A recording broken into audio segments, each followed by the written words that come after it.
Story 1. Gnats are always near your face, trying to fly directly into your eye or mouth, making you look like a crazy person swatting at nothing in public. Story 2.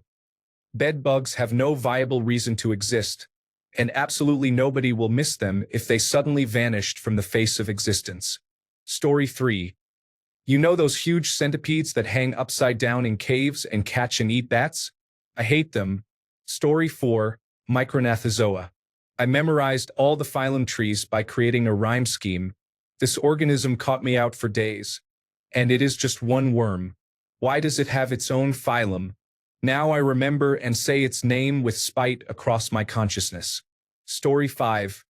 Chimpanzees are too brutal and smart. Apparently, they target your genitals if they get a hold of you and want to cause harm. They are also capable of planning sophisticated attacks. Story 6. Do not hate me, but I do not really connect with monkeys. Maybe it is the uncanny valley effect of being almost human, but most apes and monkeys creep me out. The only exception is those fluffy Japanese monkeys that relax in hot springs. Also, elephants freak me out, but I blame that on the Elephants on Parade LSD scene from Dumbo that I saw way too young. Story 7. I have to do it. Koalas are terrible animals. They have one of the smallest brain-to-body ratios of any mammal. Additionally, their brains are smooth. A brain is folded to increase the surface area for neurons. If you present a koala with leaves plucked from a branch, laid on a flat surface, the koala will not recognize it as food. They are unable to adapt their feeding behavior to cope with change. In a room full of potential food, they can literally starve to death. This is not a sign of an animal thriving. One likely reason for their primitive brains is that eucalyptus leaves, the only thing they eat, are poisonous and have almost no nutritional value. They cannot afford the extra energy to think, so they sleep more than 80% of their lives. When awake, all they do is eat, relieve themselves, and occasionally make loud sounds. Because eucalyptus leaves hold little nutritional value, koalas have to ferment the leaves in their guts for days. Unlike their brains, koalas have the largest hindgut-to-body ratio of any mammal. Many herbivorous mammals have adaptations to cope with harsh plant life taking its toll on their teeth. Rodents, for instance, have teeth that never stop growing. Some animals only have teeth on their lower jaw, grinding plant matter on bony plates on the roof of their mouths. Others have enlarged molars that distribute wear and break down plant matter more efficiently. Koalas are no exception. When their teeth erode down to nothing, they simply starve to death. Being mammals, koalas raise their young on milk, though they have a low milk yield-to-body ratio. When the young joey needs to transition from milk to eucalyptus, a plant clearly making it difficult to be eaten, it does not have the necessary gut flora to digest the leaves. To remedy this, the young joey begins nuzzling its mother's anus until she leaks a little fecal pap, which he then consumes. This partially digested plant matter provides what he needs to start developing his digestive system. It is possible the mother may have been suffering from incontinence. Koalas are also riddled with chlamydia. In some areas, the infection rate is 80% or higher. This situation is worsened by the fact that one of the few other activities koalas will spend energy on is forced mating. Despite being seasonal breeders, males often do not recognize or care about the female's cycle and will overpower her regardless of whether she is ovulating. If she fights back, he may drag them both out of the tree. Koalas have a higher than average quantity of cerebrospinal fluid in their brains. This protects their brains from injury should they fall from a tree. An animal so not adapted it has its own built-in protective helmet. In summary, koalas have limited intelligence, are susceptible to sexually transmitted infections, and exhibit problematic behavior. However, they appear cute despite their unusual eyes and feet. Story 8. Edit. Wow. I do not post much, so I am quite amazed this post gained so much attention. It is good to know so many others dislike those wasps as much as I do. As several others have said, forget wasps. Story 9. Ticks. You can get diseases from mosquitoes, but the chances of that happening nowadays are rare, and it is only a bite. Cockroaches are a nuisance, like silverfish, and we also have somewhat harmful pests such as bed bugs, carpet beetles, and wasps. The issue with all three is that they can cost you a lot of money, time, and sleep, but they do not latch onto you like a parasite when you are trying to enjoy time outside. Story 10 Goats. When I was 15, I was sent to a ranch for troubled kids. I was placed in a dirt circle bordered by rocks. At first, I was not allowed to talk to any other kids. Besides eating trail mix for meals, I had to journal and do assignments in order to graduate to the next level. I was clearly having a difficult time. Then this aggressive goat, Piper, showed up. She tried to eat my trail mix, tried to eat my sweater sleeve, and successfully ate my biggest completed assignment that would have gotten me out of the dirt circle and into the cabin. I spent 2 weeks in that circle in winter. That ranch was shut down recently because it was considered inhumane and torturous. Now, as an animal lover, I despise goats. Piper was relentless. Summary: goats can be difficult. Story 11. This year it has been cicadas. I work outside and have been endlessly dive-bombed by the little ancient insects while they try to mate. I will take another 17 years without them. Story 12. Bedbugs can go straight to hell. They drove me to insanity and, I'm ashamed to say, a bit of sadism. I had a horrible bedbug infestation years ago. Eventually, it was dealt with, but right after the whole place was treated, I found a tick on me. I went to the kitchen, used a hot knife to make it let go, then stabbed it with a skewer and roasted it over the stove. I had never been so cruel to a creature before, nor since. I would like to think that if I find any other ticks or bedbugs, I would just kill them cleanly. But I do hate bedbugs, and I regret what I did because of that hatred. Story 13. Before you read this and make a judgment, I am a big animal person. I have many pets that I love dearly and consider to be my children. There are many good answers here. Mosquitoes, flies, various bugs. I am just going to be 100% honest. It is pelicans. I really dislike pelicans. I dislike pelicans, their unusual eyes, and their troublesome attitudes. The bird is so ineffective and bad at hunting it needs a mouth large enough to eat other birds, which they do to catch a couple of tiny fish. They slowly blind themselves from diving into water with their eyes wide open. Then, after they blind themselves, they starve to death. I would rather bring back the dodo and watch them struggle through life than ever have to see a pelican again. Chihuahuas and pugs are second on my list. A disgrace to all canines. I love animals, but these two I have never wanted to kick a living, breathing creature as much. Story 14 Humans. They are everywhere. They have odor. They do not share. Their greed is limitless. They are violent. They are easily manipulated. Those lacking intelligence propagate disproportionately. Story 15. Hyper-aggressive, hyper-idiotic little grandmother dogs. They literally could not survive without direct human intervention for more than a few hours. If they go outside, they could get hit by a car or pick a fight with a bigger dog and get mauled within the hour. They have zero awareness or survival instincts. They will just walk into pools and holes, get pulled out, and walk back into them again. Many of them are purebred and have congenital diseases from inbreeding. You actually have to worry about birds swooping down and snatching them. They will walk right under your feet no matter how many times they get stepped on or accidentally kicked. Some of them literally have to have their rear area shaved or they will die from fecal matting and impaction. Some have malformed corkscrew tails and cannot defecate without making a mess. They do random, unpredictable things like deciding to urinate while doing handstands or defecate high up on a wall. They are probably allergic to several inconvenient things. I am an animal person, but these types of dogs make my blood boil. Story 16. Damn. Annoying, troublesome house centipedes. Prehistoric-sized, jungle-like monsters in the middle of the United States. And the worst part? They are actually good to have around. They eat pest bugs. But when they come rocketing out of my sink for no good reason, the length of my finger, all legs and aggression, I'm gonna scream like a small child. Story 17. I understand why this may be an unpopular opinion, but I really dislike spiders. Too many eyes, too many legs. 2 legs, fine. For legs, cool. 6 legs, eh. 8 legs, you are compensating. Story 18.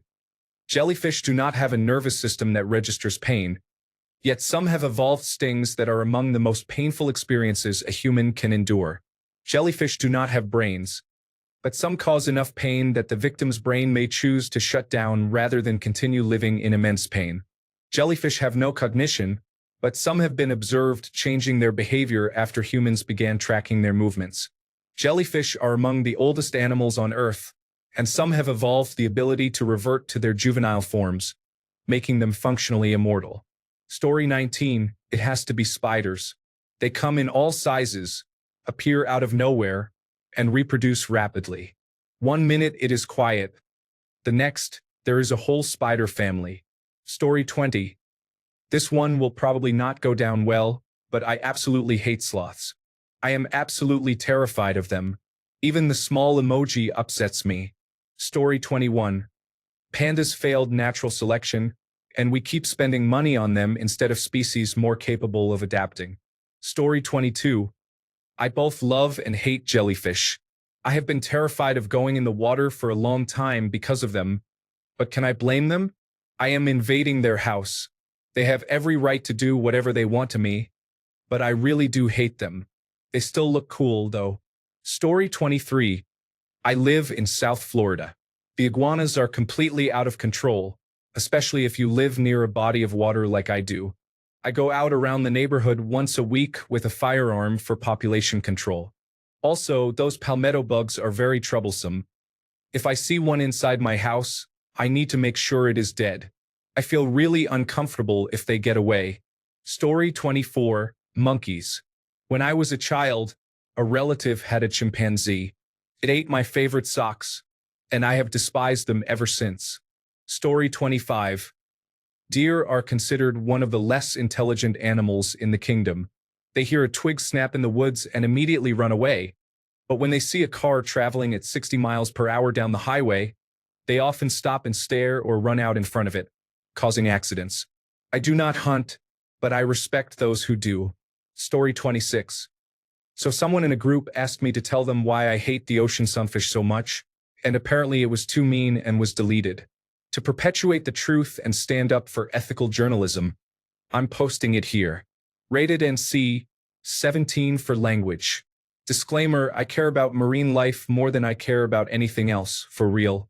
Except this big dumb idiot.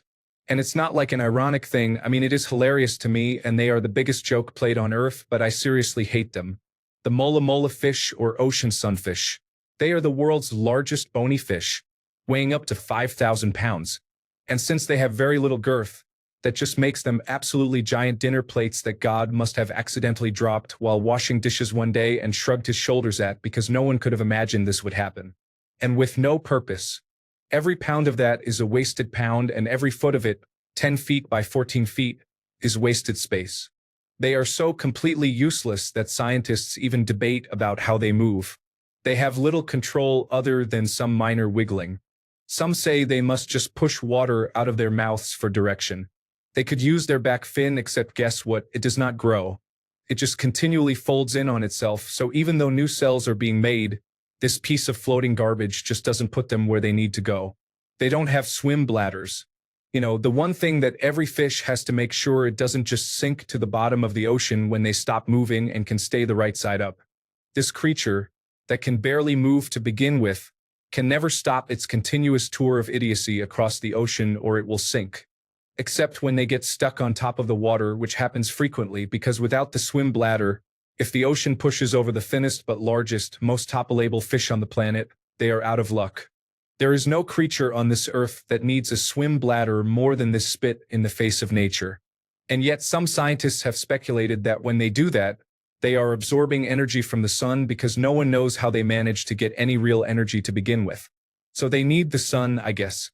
But good news, when they end up stuck like that, it gives birds a chance to land on their island of a body and eat the bugs and parasites out of its skin because it's basically a slowly migrating cesspool. Pros and cons. If they are so huge, they must at least be decent predators. Now, the most dangerous thing about them is, as you may have guessed, their stupidity. They have caused the death of one person before because it jumped onto a boat on a human. And in 2005 it decided to relive its glory days and do it again, this time landing on a 4-year-old boy. Luckily, the boy sustained no injuries. Way to go, fish. Great job. They mostly only eat jellyfish because, of course, they do. They could only eat something that has no brain and a possibility of drifting into their mouths. Everything they do eat has almost zero nutritional value, and because it is so big, it has to eat a ton of the almost no nutritional value stuff to stay alive. Dumb. See that ridiculous open mouth?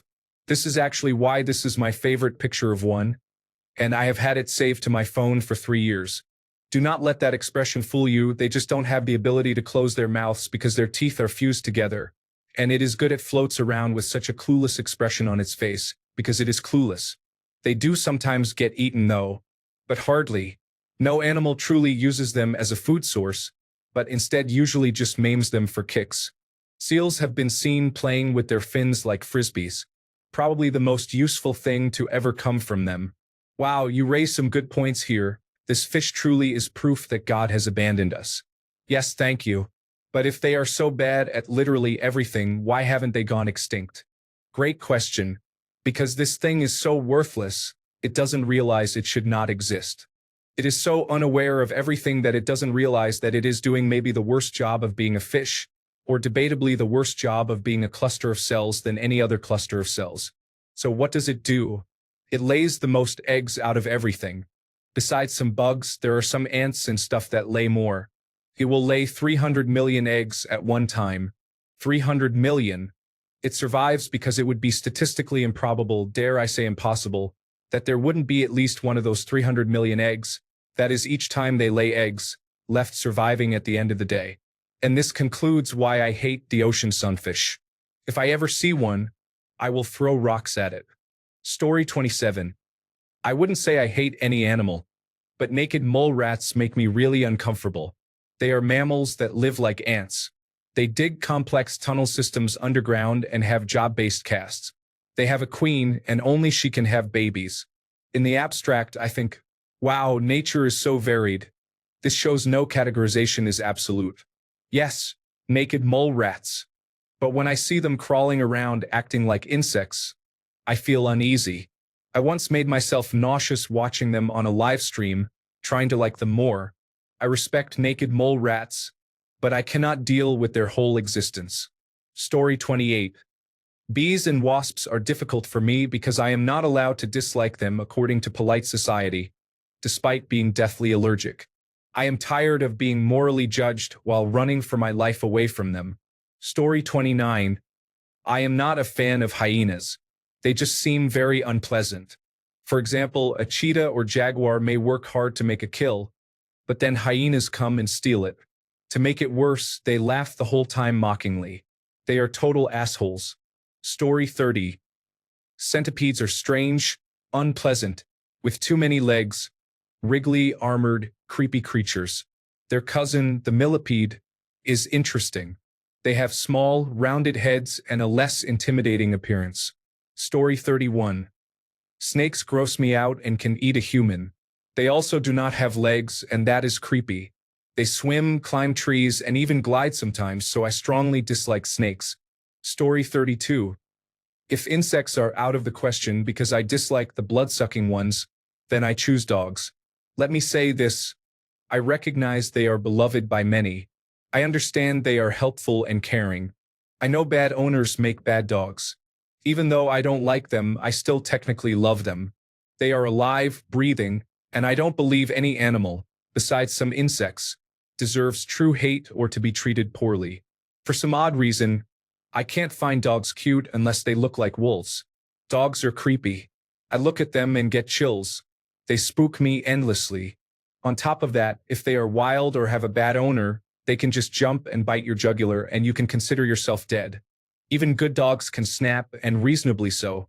That's why kids shouldn't be alone with them. You can't blame a dog for wanting to protect its eye from being poked by a kid who hasn't learned boundaries. Just recently, a dog who otherwise loved kids and people, and that I know personally, has been lashing out. The owners are doing all they can to be good owners, but we can't identify why this dog became dangerous. For the dogs that are good, more often than not, dogs are needy. Rightfully so, they have pent-up energy. They are animals that can get bored, but usually fail at entertaining themselves. I sometimes wonder when a human could be considered a bad dog owner, given how often dogs have to sit around the house waiting for their owner to do something with them. I hate how they smell, I hate the sound of their barks, though I do have hearing sensitivities, so that likely plays a role. I don't like the whining. I don't like picking up poop. I don't like feeling anxious about whether I am doing enough to entertain them. I don't like how they look. I don't like dogs. And somehow, despite all this, I'm my friend's favorite dog sitter because my dislike of the neediness of dogs means I take care of them regularly throughout the day. Walks twice a day. Once an hour, every hour they are awake. I spend at least 10 minutes training them and teaching them new tricks. I brush them every day. Why? Because they don't bother me if I do it. There is no barking, no whining, barely any shedding, no nothing if I take some time out of my schedule to spend with them. Even though I don't like dogs, I want to be the dog sitter because I love animals as a whole too much to trust anyone else to do it. When the owners come home, I quickly hand off the responsibility to them because I am spent afterward. So yes, I don't like dogs. I wouldn't say I hate them. Hate is a strong word in my book. But they are the one animal I actively find creepy. Still, I'll protect one because they're an animal, and most of the world likes them for reasons I can't comprehend. And yes, puppies creep me out too.